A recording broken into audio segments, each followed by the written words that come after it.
Kulanti wacan akhyaarteena qaalida waxaan halkan kaga sheegaynaa saddexdii madaxweyne ugu horeysay ee soo marta waddankeena Soomaaliya. Xilligii xornimada ay qaadatay waxaa madaxweynihii ugu horeeyay Aadan Cadde Cusmaan ayaa wuxuu noqday madaxweynihii ugu horeeyay ee Soomaaliya. Kadib markuu madaxweynaha noqday ayuu wuxuu safaro dhaadheer u aaday waddamanka derisyada la ah sida Masar. Kadib isagoo la guddoonsiinayo madaxweynihii ugu horeeyay ee nabadgelyada keenay bilad sharafkana guddoomo la siiyay.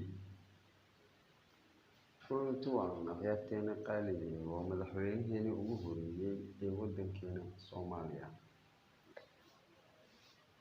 Kadib markuu iska casilay waxaa dhacday madaxweynihii labaad inuu noqdo Cabdirashiid.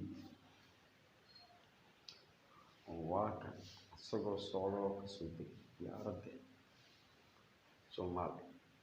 Kadib markii madaxweynihii la doorto madaxweynayaashii la doorto safaradooda waxay u aadaan waddankeena Masar. Waddanka Masar ayay waxay u aadaan safaro. Waa madaxweynihii labaad Cabdirashiid wuxuu booqasho ku tagay waddamada deriska la ah ee Afrika. Dowladdeena waxay ka tirsaneyd Jamhuuriyadda Carabta ayay ka tirsaneyd, waxayna ahayd dowladda Afrika ee markaas soo baxayso ugu iftiin badan. waa madaxweynaha Masar iyo waa madaxweynihii Cabdirashiid. Madaxweynihii saddexaad Maxamed Siyaad Barre ayaa waxaa kasoo degay diyaaradda Nigeria.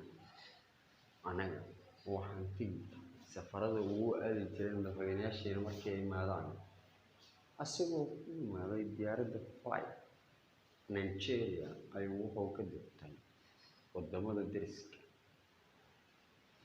waa madaxweynihii saddexaad Maxamed Siyaad Barre waa madaxweynihii saddexaad oo dalkeena Soomaaliya la doorto. Waa saddexdii madaxweyne ugu horeysay ee soo marta waddankeena Soomaaliya gaarsiiyay horumar waaweyn.